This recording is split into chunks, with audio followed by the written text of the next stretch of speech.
আসসালামু আলাইকুম ভাই। ভাই আপনাকে আমি যে নিয়মটা দেখাই দিচ্ছি, এই নিয়মে ভাই আপনি কাজটা করবেন, ঠিক আছে? তাহলে হচ্ছে আপনার যে সমস্যাটা আছে সেই সমস্যাটা সমাধান হবে। ইতিপূর্বে আমি এটা আবেদন করছি, তো ইনশাল্লাহ আশা করা যায় রিভিউ আসবে। 1 থেকে 7 দিনের ভিতরে ইনশাল্লাহ রিভিউ আসবে, যদি আপনার কপাল ভালো হয়।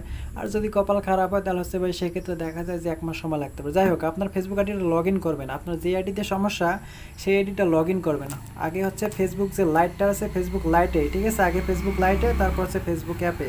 তো আমি হচ্ছে ফেসবুক লাইট থেকে এখন লগ ইন করছি। লগ ইন করার পর থ্রি লাইনে ক্লিক করবেন। থ্রি লাইনে ক্লিক করার পরে আপনার ভাষণটাকে অবশ্যই ইংরেজি করে নেবেন। ভাষা কীভাবে চেঞ্জ করতে হয় সেটা হচ্ছে এইখানে দেয়া আছে যে ল্যাঙ্গুয়েজ, ঠিক আছে? এই যে এখানে দেওয়া আছে ল্যাঙ্গুয়েজ, এই যে তো ল্যাঙ্গুয়েজে ক্লিক করে আপনার হচ্ছে যে ভাষাটা পরিবর্তন করতে চান, তো এখান থেকে অবশ্যই ইংলিশ করে নেবেন, ঠিক আছে? ইংলিশ করে নেওয়ার পরে তারপরে নিচের দিকে দেখতে পারবেন যে হচ্ছে হেল্প রিপোর্ট এ প্রবলেম। এই যে এখানে রয়েছে report a problem, so report a প্রবলেমে ক্লিক করবেন। রিপোর্ট এ প্রবলেমে ক্লিক করার পর কন্টিনিউ অপশনে ক্লিক করবেন। কন্টিনিউ ক্লিক করার পর এখানে দুটো অপশন আছে, দুটো অপশন থেকেই সিলেক্ট করতে হবে। প্রথমে হচ্ছে ইন্ডিভিজুয়াল ইন এ রিপোর্ট, তারপরে সেটা আপনার প্রোফাইল সিলেক্ট করবেন। প্রোফাইলে সিলেক্ট করার পর এখানে কিছু লেখা আছে, এই লেখাগুলো কপি করে নেবেন। লেখাটাকে আমি আপনার ভিডিওতে আপনার এখানে পাঠিয়ে দিচ্ছি। কপি করে নেওয়ার পরে এখানে অ্যাড ইমেজে ক্লিক করবেন।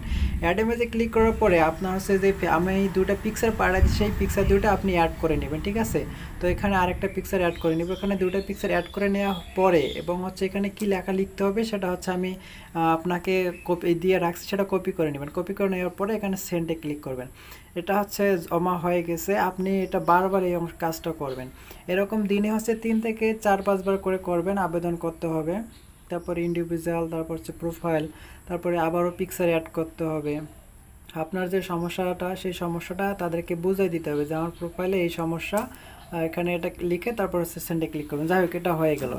এখন হচ্ছে ফেসবুকে যাবেন। ফেসবুকে যাওয়ার পরে আপনার যে থ্রি লাইন আছে, সো এখানে থ্রি লাইনে ক্লিক করবেন, অথবা হচ্ছে আপনার প্রোফাইল পিকচার শো করতে পারে। যাই হোক, যেটাই হোক না কেন, এখানে আসার পরে আপনাকে মেইন কথা হচ্ছে রিপোর্টে প্রবলেমে আসতে হবে। রিপোর্টে প্রবলেমে আসার পরে এখানে নিচের দিকে দেখতে পারবেন যে continue to report a problem, এখানে ক্লিক করবেন। এখানে ক্লিক করার পর একটা লোডিং হবে। লোডিং হওয়ার পরে এই অপশনটা আসবে। এখানে দেখতে পাচ্ছেন যে ইন্ডিভিজুয়াল, প্রথম অপশনে ক্লিক করবেন। তারপর হচ্ছে আপনার যেহেতু এটা প্রোফাইলের সমস্যা, এই কারণে আপনাকে এখান থেকে প্রোফাইল সিলেক্ট করতে হবে। প্রোফাইল সিলেক্ট করার পরে আবারও যে লেখাটা কপি করেছেন সেই কপি করা লেখাটা পেস্ট করে দিবেন। আপলোড ইমেজে ক্লিক করে আপনার যে সমস্যাটা হচ্ছে সেই সমস্যাটা এখানে উল্লেখ করে দিতে হবে। আর একটা পিকচার আপলোড করতে হবে।